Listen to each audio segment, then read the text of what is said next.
I thought it was just another Tuesday morning. I had my laptop bag on my shoulder, my keys in my hand, and my whole day mapped out in front of me like a clean, navigable road. I had a 9 o'clock client call, a presentation due before noon, and a lunch scheduled with my team lead, who had been dropping careful hints about a promotion for the past 3 weeks. I was 31 years old. I made $3,000 a month doing work I had built from scratch, and I was about to walk out of my own apartment on a Tuesday morning just like I had done 100 Tuesdays before. I had a thermos of coffee. I had my earbuds in my jacket pocket. I had, or believed I had, a life that was entirely and specifically my own.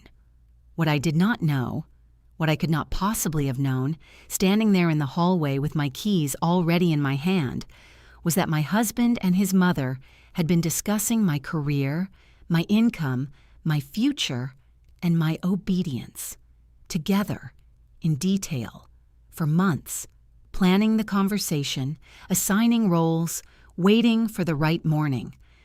My husband stood in the apartment doorway with his arms folded across his chest and his chin lifted at an angle I had never seen before, high and rigid, like he had practiced it.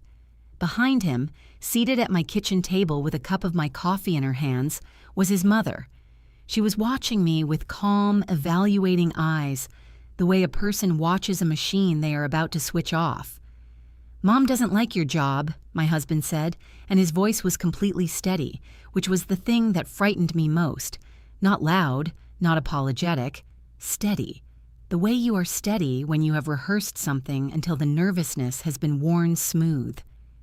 "She doesn't like it even though you make $3,000. Today you're staying home. You're going to cook dinner, like a proper woman." My mother-in-law nodded once, slowly like a judge confirming a sentence. I stood in the hallway for 3 full seconds, looking at these 2 people I thought I knew. Then I walked quietly into the kitchen, picked up my phone from the counter, and dialed one number.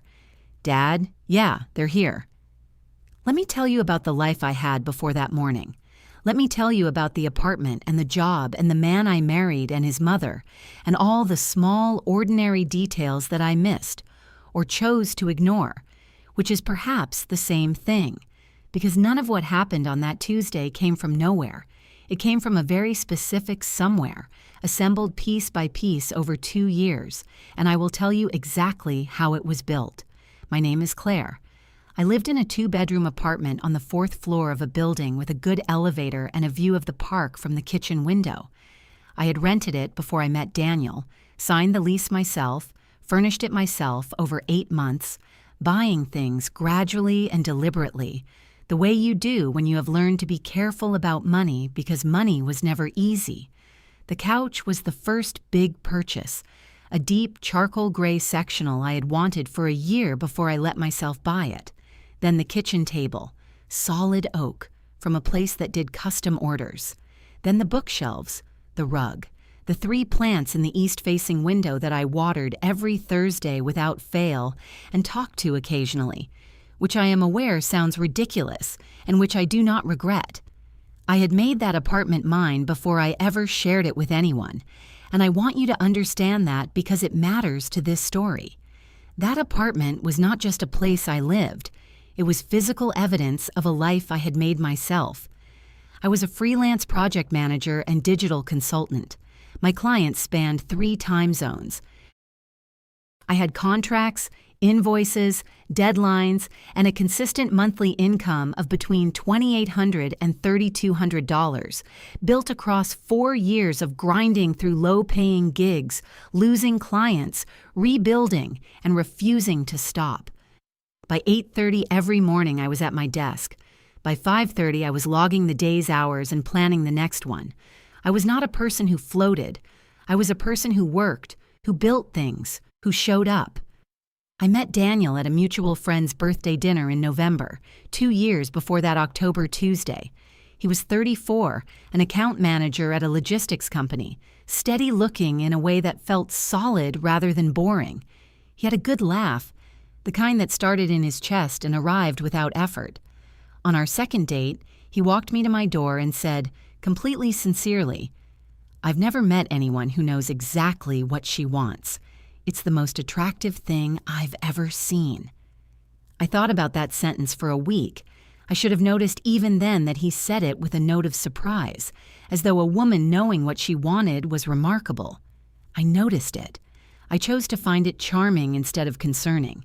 That was my first mistake, and it was a quiet one, and it cost me everything that followed. We married 14 months after we met. A small ceremony. 40 people. A venue near the water. Late June. My father walked me down the aisle. Beverly sat in the front row in a gray suit the exact color of authority and watched the ceremony with an expression I would later recognize as strategic patience. She smiled at the right moments. She hugged me at the reception with her hands on my shoulders rather than around my back, the hug of a person maintaining a perimeter. Daniel was genuinely, fully happy in the way that made him seem very young and very certain, and I remember thinking that his happiness was enough, that it covered over all the small uncertainties I had been quietly collecting. Beverly came for dinner twice a month, and on those nights I noticed, carefully, the way she spoke about my work. She never said anything directly. She said things like, "I just don't know how you stand being alone in here all day." She said, "It must be so isolating not having colleagues." She said, "Daniel tells me you had a stressful week. When does it ever slow down for you?" Each sentence was sculpted. Each one landed in the room as concern and contained, beneath the surface, something else entirely. I told Daniel once, early on, what I had noticed. He kissed the top of my head and said, "She just worries. She doesn't mean anything by it." That was his answer to everything involving his mother. She doesn't mean anything by it. Over time, that sentence stopped being reassurance and started being a signal, a tell. A tiny flag pressed quietly into the ground. The first thing I could not file away, as coincidence happened in late August, 6 weeks before the Tuesday. I was at my desk halfway through a client deliverable when I heard Daniel's voice from the living room, low and careful, the register of a person who does not expect to be overheard. I did not get up immediately. I sat and listened to the shape of the conversation without hearing the words, tracking the melody for information the way you listen to a song in a language you don't speak. He spoke for about 10 minutes and laughed once, a short, private laugh shared between two people who understand each other well. Then, audibly enough that I heard it clearly, "She won't like it, but I think she'll come around." A pause. I know she will. She just needs the right conversation. When he came back to the living room, I asked who he had been talking to. "My mom," he said immediately. "She wanted to talk about the holidays." His face was open and relaxed and completely ordinary, and I thought, maybe I am making something from nothing. I went back to my desk and told myself I was a person who dealt in evidence, not inference. I would wait for evidence. The evidence arrived in 4 pieces, each one smaller than the last, each one fitting precisely with the previous until the picture was unmistakable. Piece 1. Beverly called me the following Saturday while Daniel was at the gym. Her voice was warm in a specific, deliberate way. The warmth of a person who is prepared to be warm, who has rehearsed the temperature. She said she admired how hard I worked, and that Daniel had told her I'd been under pressure lately. I said I was fine. She said, "Of course. But I sometimes think, and I hope you don't mind me saying, that it would be nice for Daniel to have someone home when he comes back. A warm meal. That kind of stability. He grew up with that." She paused. "I made sure of it." I said pleasantly that we both worked and managed dinner together just fine. She said, Of course. You're so capable, Claire. I just think about these things sometimes." She rang off brightly. I stood in the kitchen with the phone in my hand and thought, she just told me to quit my job. She said it in 11 ways without saying it once, and she did it beautifully, and she has probably been practicing. Piece 2. Daniel came home the following Thursday from his monthly dinner at his mother's, quieter than usual. Not cold, not distant, but careful, the way a person is careful when they are carrying something they haven't decided how to set down. In the morning, he brought me coffee before I'd gotten out of bed, which he hadn't done in months, and said casually, "My mom was asking about your work schedule. How many hours you're doing?" I told her it varies. I said, "Why is she asking?" He shrugged. One shoulder, the smaller shrug. "She's just curious." "You know how she is," I said evenly. "I'm starting to." He looked at me for a second with something in his eyes that was not quite guilt and not quite warning, a flicker of something that wanted to speak and then decided against it.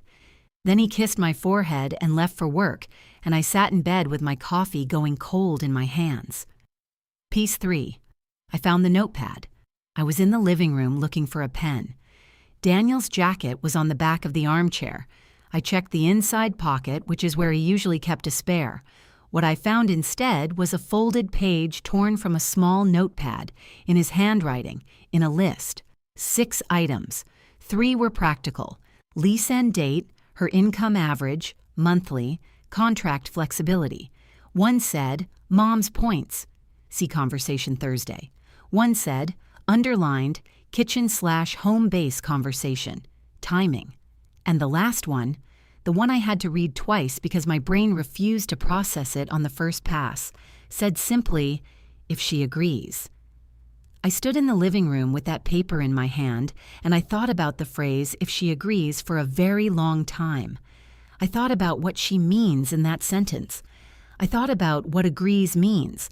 I thought about what kind of conversation requires a preliminary planning document with 6 bullet points and a section for the other person's consent, as though it were a contingency to be managed. My hands were not shaking yet. I was still in the phase where the mind works too fast for the body to react. I put the paper back in his jacket pocket exactly as I had found it. I sat down on the sectional.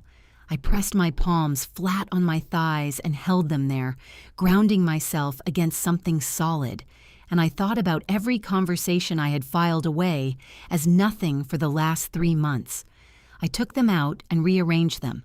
I looked at their shape from a different angle, and the different angle made everything perfectly, horribly clear. Piece 4 came 2 days later. Daniel had left his laptop open on the kitchen table, the screen still lit. What was open was an email thread from Beverly's address. Subject line: the plan. Update. The first 3 visible lines. I think the timing is right. She'll push back initially, but you know how to handle that. The main thing is she has to feel like it's her idea, or at least her choice. I read those 3 lines. I put down my tea. I walked into the living room and looked at my husband, who was sitting on my charcoal sectional, scrolling his phone with his legs crossed and his expression entirely ordinary. And I thought, you have been living in a different version of this marriage, one where your mother sits at the table with both of you and neither of you told me. You have been in 2 conversations this whole time, one with me and one with her, about me, and you chose which one to keep private. I didn't confront him that night. I was not ready. I needed one more night to become the person who was ready for it, and I used that night deliberately. I lay in bed and did not sleep. Daniel slept easily beside me, which told me something important. He was not afraid of discovery. He was relaxed, which meant he still believed the plan was intact, which meant he still believed I did not know. I stared at the ceiling and listened to the city outside the window. Traffic, someone's music, the particular quiet that falls over a street at 2 in the morning. And I felt something happen in my chest, not the hot, flooding feeling of panic, not the burning rush of anger, something colder and slower and much more useful than either. Something that said, not today, not this week, not ever. Something that felt, once I recognized it, like the specific temperature of a decision already made. At 6 in the morning, I got up quietly and went to the home office and closed the door. I sat at my desk and wrote down everything I had observed in the last 3 months: dates, exact phrases, the notepad list, the 3 lines of Beverly's email, the Saturday phone call, the Thursday dinner, the comment about the lease, organized chronologically, with timestamps where I had them. I read it back. It covered a full page. When you see a pattern laid out that way, in your own handwriting on a clean document, it stops being intuition. It becomes a record. It becomes something you can take into a room and set on a table. I saved the file under a client project name that Daniel had no reason to open. Then I sat for a moment and I thought about who I needed. There was only one person. I called my father. He picked up on the second ring. He is 64, retired, with the particular sharpness of a man who spent 30 years in contract negotiation and has seen most of the ways people find to deceive each other across a table. His voice, when I heard it, felt like solid ground under uncertain feet. "Claire Bear," he said, because he has called me that since I was 7 and considers the fact that I am 31 entirely irrelevant. I said, "Dad, something's happening here with Daniel and his mother. I need you to know what's going on." He said, "Tell me."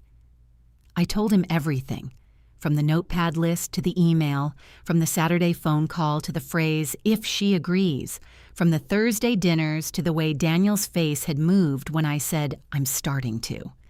He listened without interrupting, which is the best thing about him. When I finished, there was a short silence. Then he said, "Has he said anything directly?" I said no. He said, "Then wait. Let them make the first move. When they do, make sure you're not alone." I said, "I don't think it's going to be long." He said, "I'll keep my phone on." He said it the way he said things when he was already mentally getting in the car. That was Thursday. Friday was quiet, almost suspiciously quiet, the kind of stillness that precedes a change in weather. Daniel was unusually attentive. He made dinner without being asked about my day with specific questions, touched my shoulder as he passed me in the kitchen. I was warm and pleasant and gave him no reason to recalibrate. I ate the dinner he made. I went to bed and slept deeply and without interruption because the fear had been replaced by something steadier, something that felt like preparation. Saturday morning, Beverly arrived. I heard the knock at 8:15. I was already at my desk, already 1 hour into my workday, already in the middle of a client brief. Daniel answered the door. I heard Beverly's voice in the hallway and then the tap of her heeled shoes on my kitchen tile, a precise, authoritative sound, and the click and hiss of my kettle being switched on as though this were her kitchen and the kettle were hers. I finished the paragraph I was working on. I saved the document. I straightened my shirt. I walked out into my hallway. Beverly was at the kitchen table in a cream-colored blouse and dark trousers, dressed as though for an occasion she had identified and prepared for in advance. My coffee, the French press I had made that morning, was in a mug in front of her. Daniel stood at the counter with his arms folded, posture tight and wrong for his weekend clothes, the posture of a man bracing. I said pleasantly, "Beverly, I didn't know you were coming." "I wanted to stop by," she said in that warmth as instrument voice. "There's something I've been wanting to talk about, all of us together." She glanced at Daniel, who gave a small confirming nod she had not asked for, the nod of a person following a script from memory. I pulled out the chair across from her and sat down and folded my hands on the table. "All right," I said. "I'm listening." She set down her coffee with a precise, settled movement. "Claire, I want you to know this comes from love, family love. I care about Daniel's well-being and I care about yours, and I think sometimes that means having hard conversations." A practiced pause, the length of something that has been measured to feel like genuine emotion. Daniel comes home stressed, long hours, and I just think it would make a real difference if there was someone home, someone keeping the home, making dinner, being present. She smiled. The way a marriage works best. The room was very quiet. I could hear the refrigerator hum. I could hear the faint sound of the city through the window, utterly indifferent to what was happening in this kitchen. I looked at my husband. He was looking at a point approximately 2 inches to the left of my face. "You want me to quit my job?" I said. Beverly tilted her head. "I want you to think about priorities. $3,000 a month is, well, it's something, certainly. But Daniel earns more than that on his own. You don't need it." "It's not about needing it," I said. "Of course not," she said, "but there are other things to consider." She signaled Daniel with her eyes, a small, precise movement. He cleared his throat and shifted his weight and spoke without looking at me. "Claire, Mom she has some concerns, and I think she's right that we should talk about it. The hours put pressure on us, on the household. I've been thinking about it too." "You've been thinking about it," I said. Flat, not a question. He looked at me briefly with the specific hope of a person who wants to not be pushed past the version of the conversation they have prepared for. "I just think we should discuss it, openly." I said, "Did you both decide this before you told me?" He said, "It's not like that." "The notepad," I said, "in your jacket pocket, lease end date, her income average, Mom's points. See conversation Thursday, if she agrees." I watched his face change. Not gradually. A single, immediate shift, like a light switching off in the room behind his eyes. Beverly's composure remained but recalibrated, barely visible, a machine adjusting for an unexpected variable. "When were you planning to tell me about that conversation?" "Those were just notes," he said. "I was organizing my thoughts." "You organized your thoughts about my job, my income, and the end date of my lease in a list, with your mother's input, without mentioning it to me," Beverly said, smooth and immediate. Daniel was trying to find the right time. "I'd like Daniel to answer," I said quietly, the way you speak when weight carries the sentence without needing volume to back it up. Daniel was silent. He opened his mouth and closed it. He looked at his mother. That automatic, involuntary turn toward her, as though she were his reference point and not me. And that single gesture told me more than anything he could have said with words. "I see," I said. I stood up.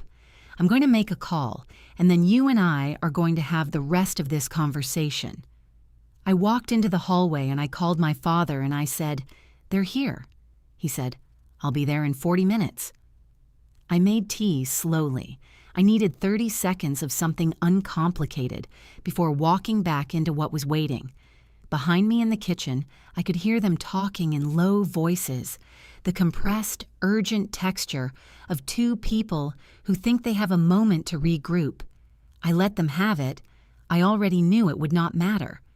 I sat back down and said, "Let's go back to the beginning, the actual beginning, not today." Beverly looked at Daniel. Daniel looked at his hands. "What I understand," I said, "is that you had a series of conversations about my job, my schedule, my income, and what you'd like me to do differently. You planned how to raise it, and the plan included me feeling like it was my choice." I looked at Beverly. Those were the exact words. "She has to feel like it's her choice." Beverly's chin went up. The warmth was entirely gone from her expression. What was left was something older and harder, the thing that had always been underneath the warmth, stripped of its covering. "That email was a private communication," she said. "It was open on a laptop in my kitchen," I said, "on my table in my apartment." A pause. "So, when did the plan begin? The Saturday phone call in August. Was that the opening move, or had it been going on longer?" She was reconsidering. Not just this argument. The entire architecture of the campaign she had run. She had prepared for pushback. She had prepared for tears, perhaps, or for the soft, retreating resistance of a woman who wants peace above all else. She had not prepared for the version of me who had spent a night building herself into something that did not need to retreat. "I'm not going to apologize for caring about my son's marriage," she said. "You don't need to apologize for caring about your son," I said. "You need to explain why you thought it was appropriate to build a strategy about my employment with my husband in secret, without including me in a single conversation." I looked at Daniel. "And you need to explain why you wrote that list, with the phrase, 'if she agrees.'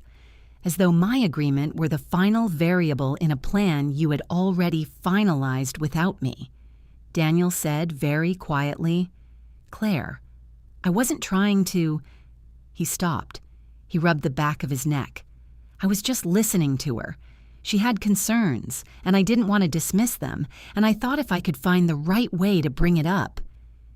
"You thought you'd manage the conversation," I said. "You thought you'd manage me." I let the words sit in the room, like something that needed handling. He looked up, and in his eyes I saw something that was genuinely worse than malice or calculation: accommodation. The deep, structural accommodation of a man who had been his mother's primary project for 34 years and had never, not once, examined what that cost the people standing next to him. He had not schemed against me out of cruelty. He had done it the way water does damage, quietly, without intention, simply following the path of least resistance, which in his case led directly to his mother's kitchen table. "There's one more thing," I said. "The lease end date. Why was it on the list?" A very brief hesitation. I was thinking ahead, about options. What options?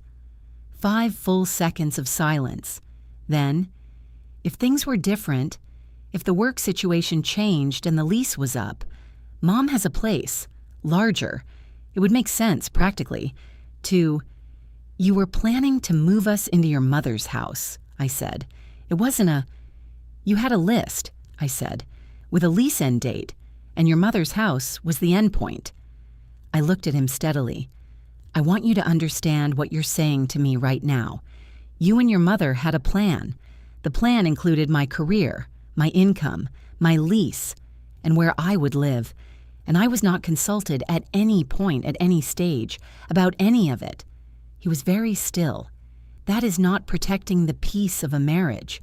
That is not considering priorities. That is 2 people deciding the shape of my life without asking me whether I wanted that shape." The kitchen was very quiet. The park outside was green and ordinary and completely indifferent.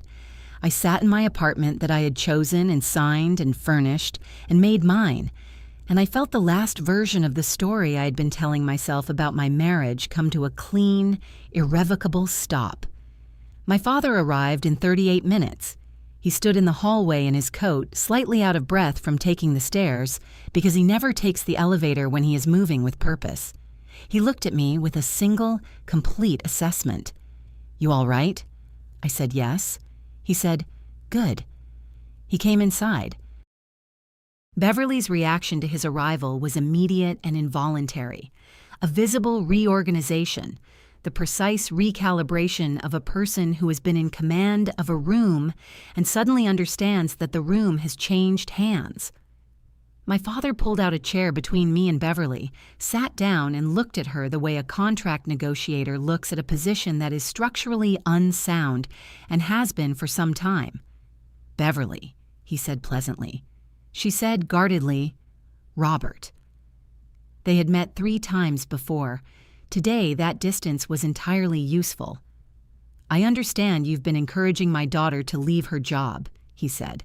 "I've been having a private conversation with my son and his wife." "A conversation Claire didn't know was happening," he said without inflection, "about decisions that are hers to make." He looked at Daniel. "You understand why she's upset." Daniel said, "I wasn't trying to go behind her back." "But you did," my father said. Simple, undramatic, final.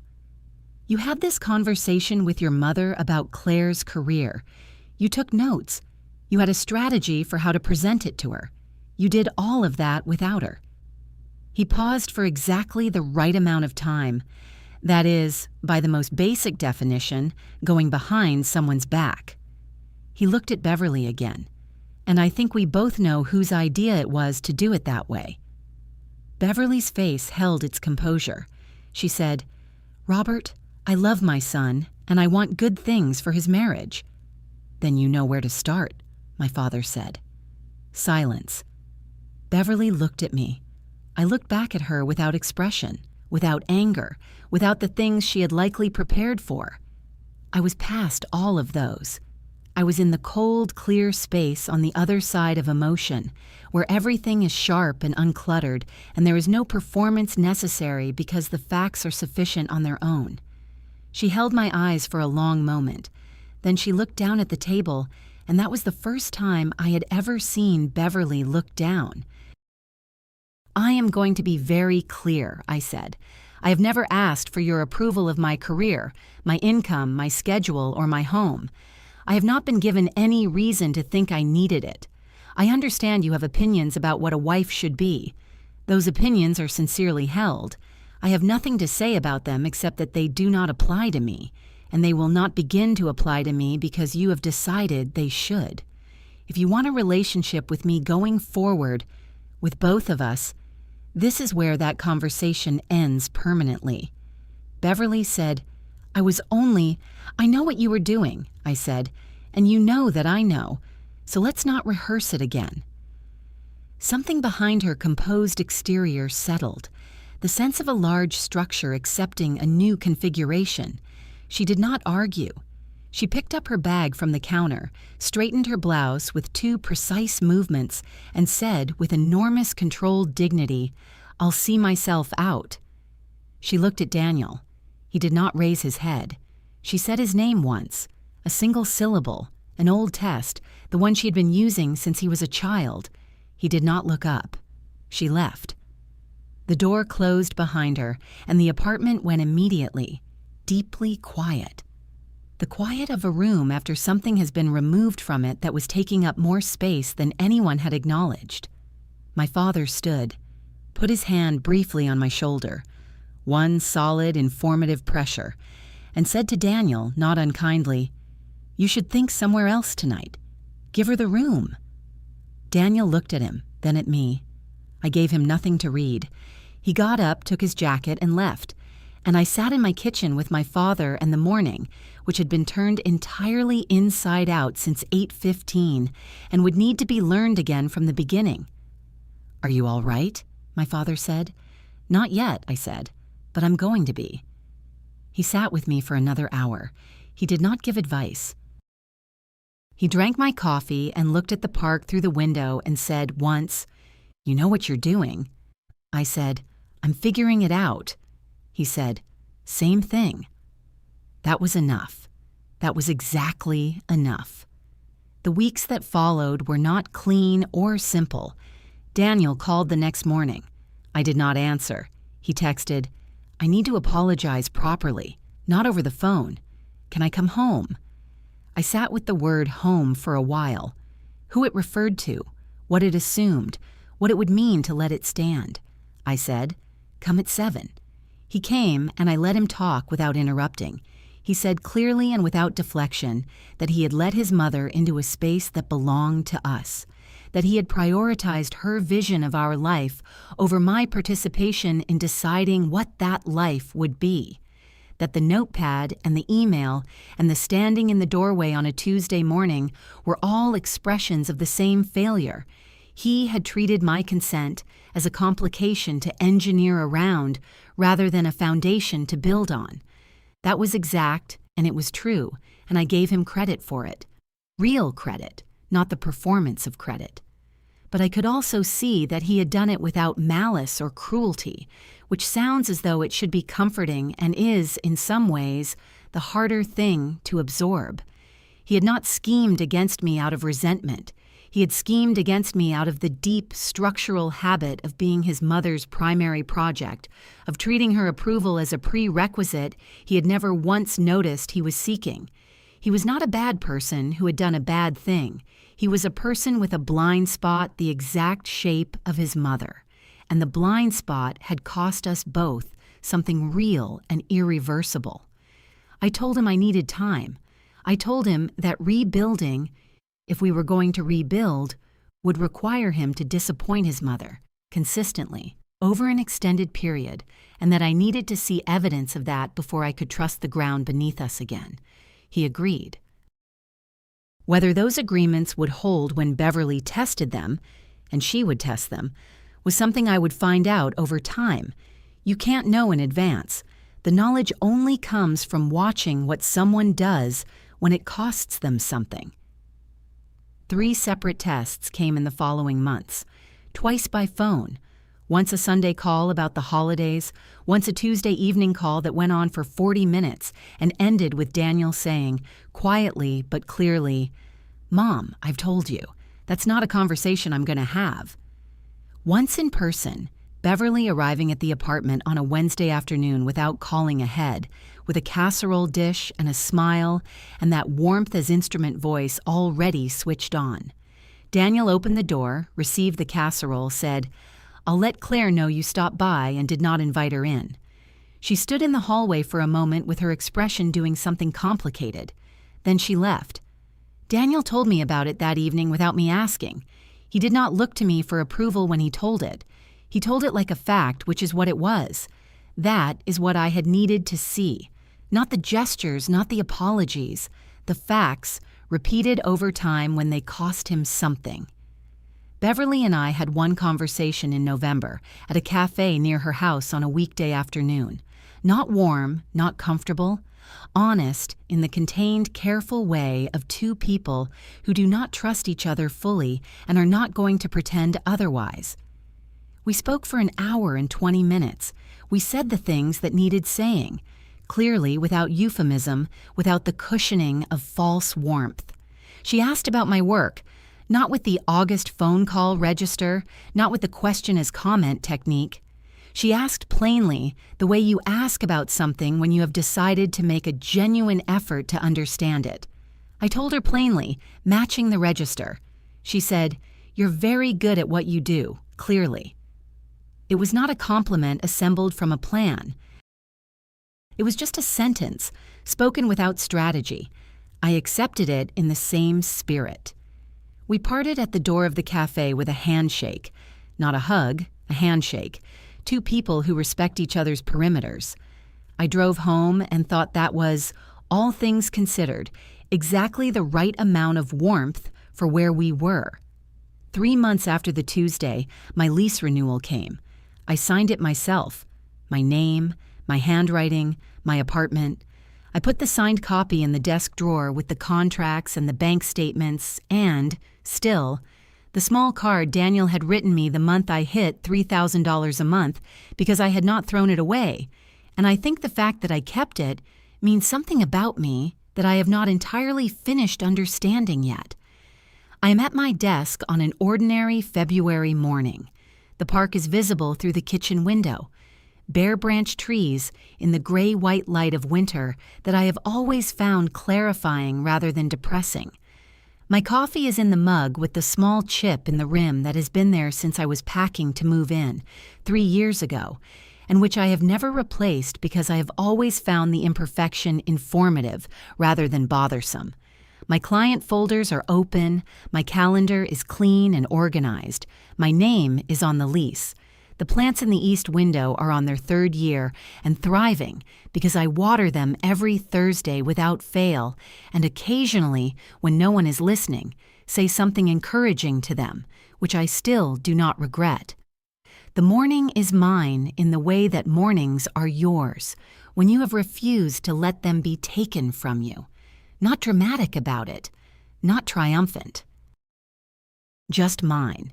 The ordinary, uncomplicated, deeply non-negotiable ownership of a life you built yourself, piece by piece, in the years before anyone else arrived, and in the years since, and in the specific, quiet Tuesday morning when you stood in your own hallway and decided that the word agrees would always, from that point forward, mean something you chose, not something that was engineered out of you until it looked like a choice. I was not a variable. I never had been. I just needed one morning to make that fact impossible to ignore, for both of us. The coffee is hot. The trees outside are bare and structural and exactly what they are. The morning is mine, and nobody is changing that.